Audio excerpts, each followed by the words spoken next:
The following may not be suitable for all audiences. Viewer discretion is advised.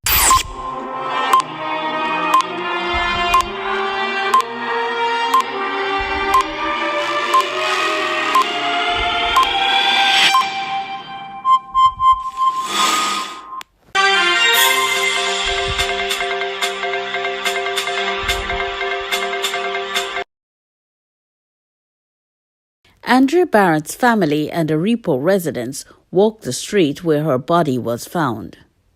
Members of Andrea Bharatt's maternal family and some Aripo residents walked the streets adjacent to the forested area where her body was found Thursday night with candles, which they hope will somehow not only permeate the community's darkness but also the darkness of man. The group said it was in honor of Andrea's life and the lives of others who were lost in similar circumstances. One relative told Guardian Media, "It is not only for Bharatt, it is for all the missing souls that have gone without getting their body back."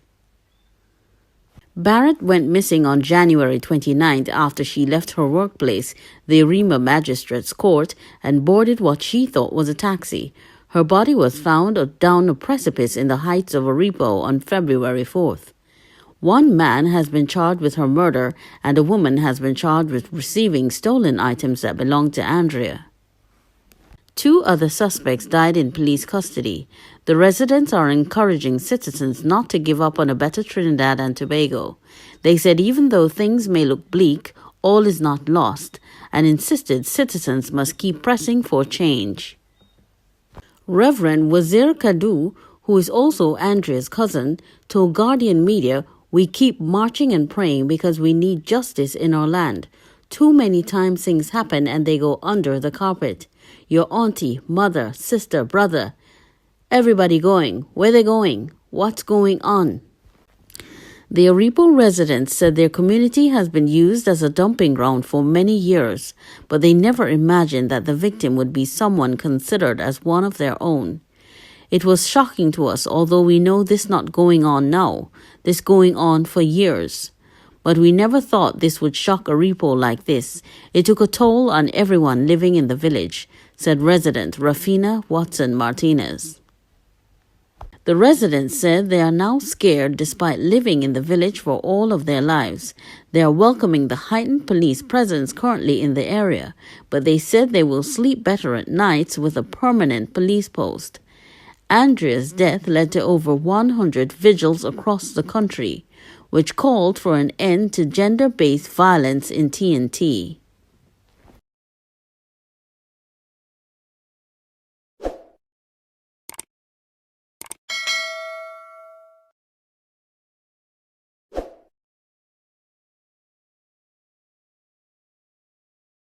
Princesstown man held for rape. Police detained a 30-year-old Princesstown man on Thursday afternoon, hours after a woman reported that he raped her in some bushes off the roadside. The suspect, who lives in St. Croix Road, remained in custody up to Friday. A passerby assisted the 22-year-old victim. The incident happened at about 11 a.m. on Thursday off the Buenintento Road, Princesstown.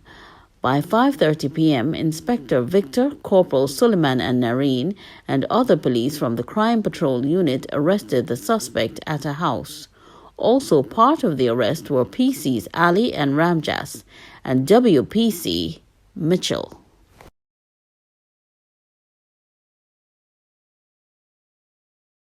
Two-year sentence for married couple seen physically abusing toddler in viral video.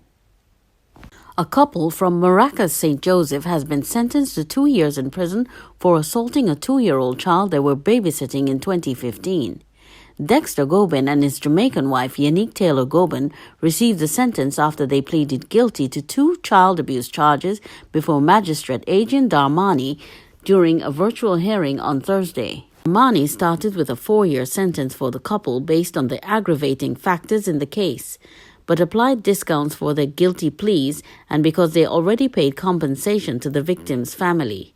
As Gobin spent approximately 5 months on remand before he was able to access the $150,000 bail he was granted. He would have to serve almost 20 months in prison. Immigration issues allegedly led to Taylor Gobin having to wait a little over 2 years on remand before she was granted bail, and Darmani ruled that she had already served her sentence. Presenting a mitigation plea on the couple's behalf, their lawyer, Shervon Norega, claimed that they had been remorseful for their actions and had paid the victim's family $10,000 in restitution. In a victim impact statement which was considered by Darmani before he decided on the appropriate sentence for the couple, the child's mother claimed that the money was being used for counseling. The assault on the child occurred between May 17th and 24th, 2015 at the couple's home. The couple was arrested after a video of the incident went viral. The video depicted Gobin slapping and punching the child because she was not drinking a bottle of milk fast enough for him. While Gobin was on remand, he was allegedly beaten by prison officers who sought to reenact what transpired in the video. The case was prosecuted by Khadija Sinanan of the Office of the Director of Public Prosecutions, DPP. What's your verdict? Do you think Gobin and his wife deserve longer sentences? Or do you think the alleged abuse from the prison officers was sufficient?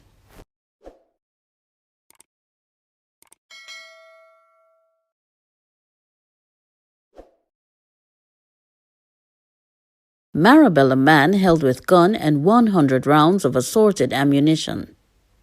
One man was arrested and over 100 rounds of ammunition and a firearm were recovered in Marabella during a police exercise on Thursday. Conducted by the Southern Division Task Force on Thursday, the exercise was carried out between 3 p.m. and 6 p.m. in the Pleasantville and Marabella areas.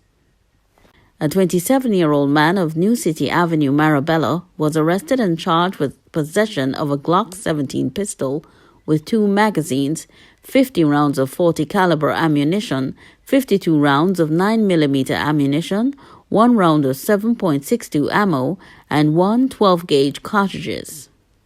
The exercise was coordinated by Senior Superintendent Winchester, Superintendent Jackman, Superintendent Carty, ASP Ramdas, and Inspector Phillip, and supervised by Sergeant Joseph, Sergeant Charles, Corporal Charles, and included other officers including Corporal Bahadur and PC Bassoon.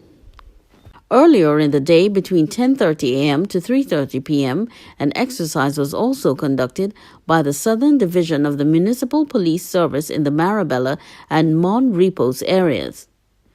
19 fixed penalty notices were issued for various traffic infractions, 4 face mask tickets issued, 40 stop and search forms completed, and 9 vehicles, including 1 motorcycle, impounded. 5 persons, including 4 foreign nationals, were also detained. 200 safety brochures were distributed, and 330 vehicles were stopped and searched.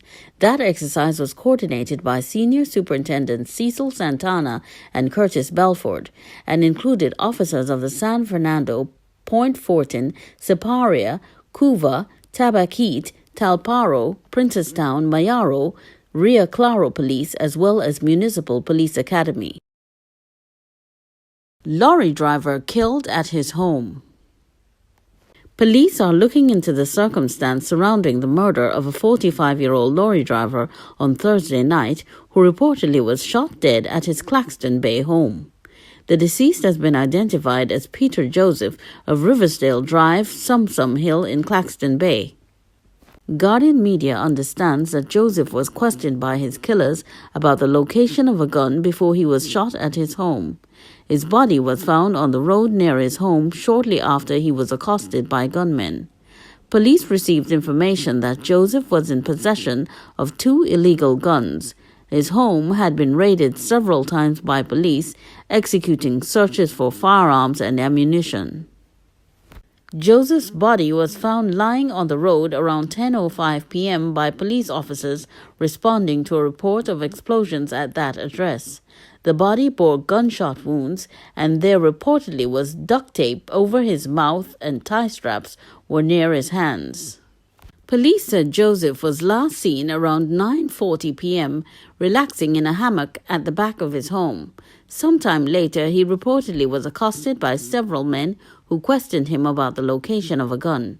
It is believed that Joseph struggled with his killers before he was shot. Police searched his house but did not find the firearms.